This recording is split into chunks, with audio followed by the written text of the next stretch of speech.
अमरावती शहर गुन्हे शाखेने अवैधरित्या मॅफेड्रॉन एमडी या अंमली पदार्थाची विक्री करणाऱ्या एका इसमावर मोठी कारवाई केली आहे। महानगरपालिका निवडणुकीच्या पार्श्वभूमीवर अंमली पदार्थाविरोधात कठोर कारवाई करण्याचे आदेश पोलीस आयुक्तांनी दिले होते।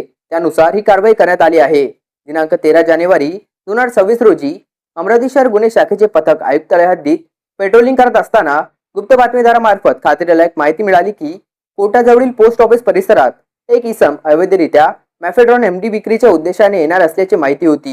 या माहितीच्या आधारे पोलीस निरीक्षक संदीप चव्हाण यांच्या नेतृत्वाखाली गुन्हे शाखेच्या पथकाने सदर ठिकाणी सापळा रचला। कारवाई दरम्यान सलमान खा आमिर खा वय 24 वर्ष राहती इंदिरानगर हिवरखेड तालुका तेलारा जिल्हा अकोला याला ताब्यात घेण्यात आले। आरोपीच्या ताब्यातून 48 gram 210 milligram mephedrone MD powder ज्याची अंदाजे किंमत 4,49,200 रुपये आहे, तसेच एक विवो कंपनीचा मोबाईल, इलेक्ट्रॉनिक वजन काटा व इतर साहित्य असा एकूण 4,60,210 रुपयांचा मुद्देमाल जप्त करण्यात आला आहे।